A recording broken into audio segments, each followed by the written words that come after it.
Hi everyone, it's Heidi Smith here. I'm an independent Stampin' Up! Demonstrator here in the United Kingdom, and today we're going to make this fabulous little twist fold card, which as you can see here, is a slightly asymmetric card. On the inside you've got a neat little pouch to pop a gift card in, or obviously you don't have to, you could just use this for writing your sentiment. Great fun card, and I actually haven't done very much stamping on it. All I've done with stamping is to use the birthday sentiment, and on this one I used the Itty Bitty Birthdays, Happy Birthday, and I'm going to use another one of those, the Birthday Wishes. Great stamp set for you to use for any birthday occasion. So that's the stamp set. We're going to use some literally scraps. So these could be your offcuts of designer series paper, and again I'm using the It Starts With Art, which is where I've got those fabulous little embellishments from. So this button trim, the individual buttons, all of those come from this die set that coordinates. So you can see here we've got buttons and sequins, so like snaps actually rather than sequins, some really nice edge trims as well. So I've pre-cut those, so that's all done, so I can just show you how to actually create the card itself. So let's pop these to one side and make a start. Okay, so we're going to work in centimetres today. So you're going to start with a sheet of A4 cardstock. So this is European standard A4, and you're going to cut it in half at 10.5, like so. And then trim it down in length to 29 centimetres. So obviously if you're in America, you're going to need to use your 12 by 12 cardstock for this. There are other people out there who've done this card who may well have worked out the measurements for you to fit American size paper. I'll put the measurements on in inches for those of you who prefer to work in inches, and those will be on my blog as well. So we're then going to score diagonally. So what I'm doing to score diagonally is I'm lining up the point top and at the bottom, which you probably can't quite see. There we go, just at the bottom there, and it is just popping the point into the track. And just take a bit of time and make sure you hold it nice and firmly before you score. Make sure your cutting blade is well out of the way. So you just score once diagonally. Then you're going to fold and reinforce that score line.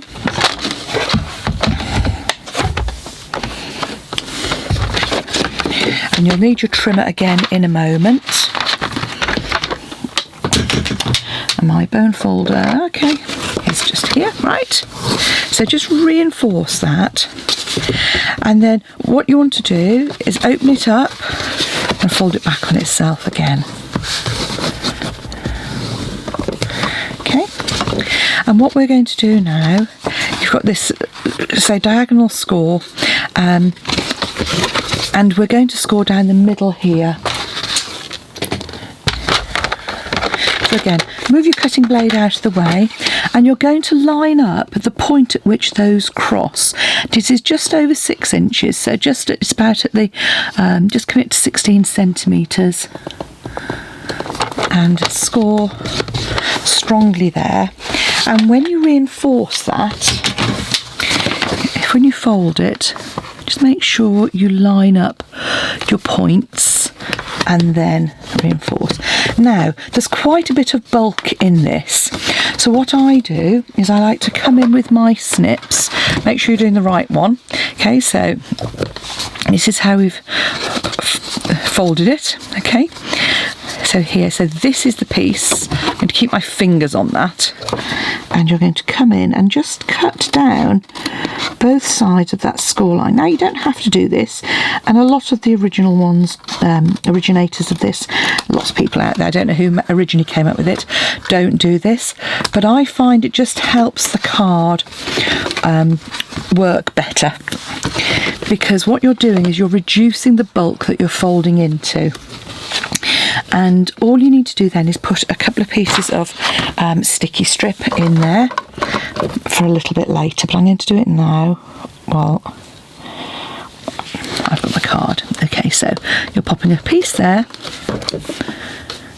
which is going to fold and hold that up in place. And then you've got a piece on the front here, which is going to hold the same piece in front. Okay, so this is our inside, and this is the outside. Okay, so pop that to one side, and then come in with your designer series paper. Now, the piece I've got to start off with, I've got a piece of designer series paper and a piece of Whisper White, which are both 10 by 12 centimetres, she hopes. Oh yes, indeed, they are 10 by 12, yeah, okay. And you're going to mark on the short edge at 5 centimetres, so just mark that halfway point. Now you can do that with a pencil and rub it out. I'm just going to mark it with mine now, and then you want to line that up with the corner, and you're just going to trim that away. Okay, so this is what you're going to end up with, and this piece slots in like so. Okay, so it doesn't matter that it doesn't line up at the bottom, it's just a really economical way to use it. Okay, you're going to do the same with your Whisper White. So exactly the same, mark at 5 centimetres.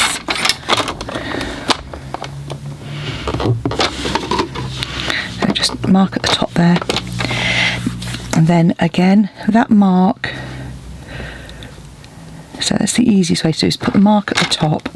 And don't forget, when you're cutting on the diagonal piece and you've got a point, if you can, try and come from the straight edge rather than the point, and that means you won't, it just helps you not dent your point at the bottom here. Okay, pop that to one side, and then the final piece is 14.5 by 5 centimetres. And again, with this piece, you don't need to mark, you just need to cut diagonally. And just bear in mind how your pattern is going to go. So I'm going to cut from this corner, because it's bear in mind how your pattern is going to go if it's directional. So if the pattern's going up and down, you'd want to be careful with your cutting. So you're just going to cut on this point here to this point here, and I said about being careful when you cut on points. So what I do is, once I've got it in place, I pop it in the middle and cut up and down. So 2 pieces there, and that's the piece for my front, like so, and the piece for my inner, like so. So I've used my Blushing Bride cardstock, which I think is a really nice colour, and it helps just bring it up to I'm talking garbage. Right, okay, let's do some gluing. So take your piece of designer series paper. Now, if you're confident in lining up your paper, then that's fine. You can use, as I've used, a fuse or snail. But if you are not confident, then you might want to use a wet glue. So decide which piece. So my piece of paper is going on the front. So you can see I folded my card there, so I can see that this is my front section. Okay, with the cuts here. And the way to line this up is to line it up with the corner. So just keep that an even border. And there we go. So this is the other front. So fold that up. Put that to one side. Now this is where actually I would, if you can, I would recommend using a wet glue, so you don't get glue all over everything as I've just done. So pop that out again. Use the right angle in the corner to help you line that up. I'm all cockeyed, aren't I? There we go, like so. Okay, So there we go, there's our front, and we want to do the same on the inside piece. So as I said, wet glue is great here when you're doing a sort of fine triangle, because it's easier to come down to the fine point without getting glue everywhere. And I just, again, going to use the same technique of using that corner angle to line it up. And then pop our, if you're going to do any stamping, you could obviously you stamp on this before you put your Whisper White in, and just pop that in like so. And as you can see, it doesn't fit in the bottom here, but that doesn't matter because that is going to be hidden when we do our tape. So just so you can see, Whisper White and DSP, and our two pieces of DSP on the side there. So once you've done that, glue this one up, that's the inside. Glue this piece down, that's the front, and there we have our basic card. So what I'm going to do now is use some of my die cuts, which I've done here, and I've just die cut an assortment of buttons and shapes.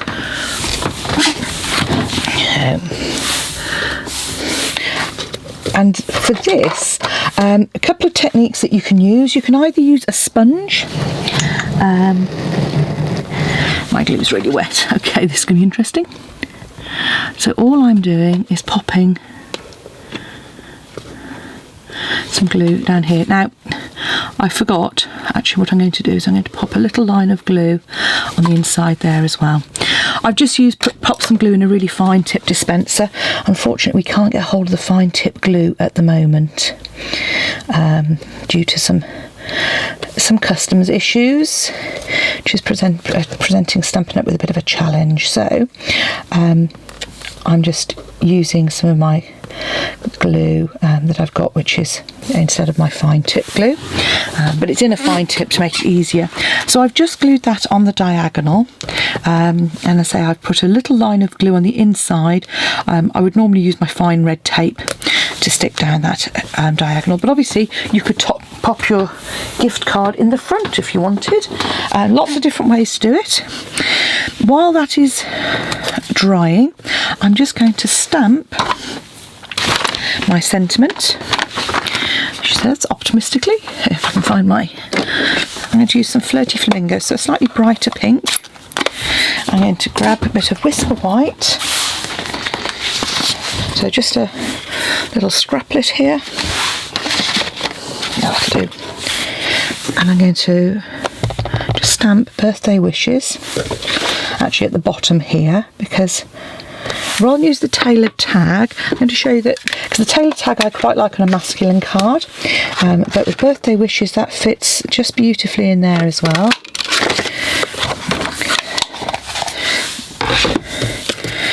And I'm going to cut a second one out of a scrap of Flirty Flamingo as well.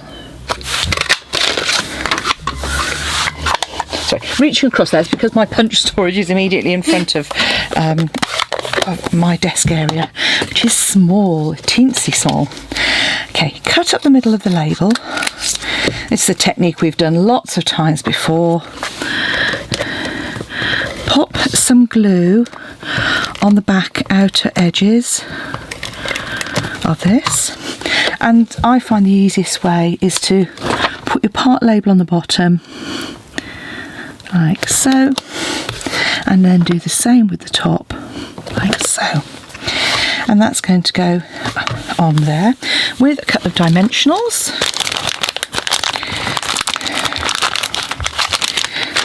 So just grab dimensionals in the middle there. You might want to put an extra little one at the top and bottom if you're not putting a gift card on the front, and then just take away your backing strips, and obviously in the meantime your card's going quite nicely. Pop birthday wishes in there. So So what I liked about this was there's a real kind of mishmash of colours, which I quite like for a change actually. Gosh, you can tell it's warm in my room. My glue is so runny. Okay, and then you can pop your buttons wherever you like to add some dimension. Now some of these will pop behind like so, and you can see we've just got 3 of those on there, and there we have our twist fold asymmetric card. Bit of fun. You could add as much or as little as you like to it. You've got space in there for a gift card holder, or not. If you didn't want to, you could just have it as a card and stick it down. And as you can see, depending on the colours that you use, it can look quite different. So there you go. Have fun. Come back and see me again soon. Hopefully I'm going to get back into my every Sunday fancy fold card and my 3D items in the week. So thanks for watching. Don't forget, if you'd like to purchase any of the products from my store, pop along to heidismith.stampinup.net or follow the links on my blog to make the purchase in the store. I'd love to have you as a customer. Come back and see me soon. Bye bye.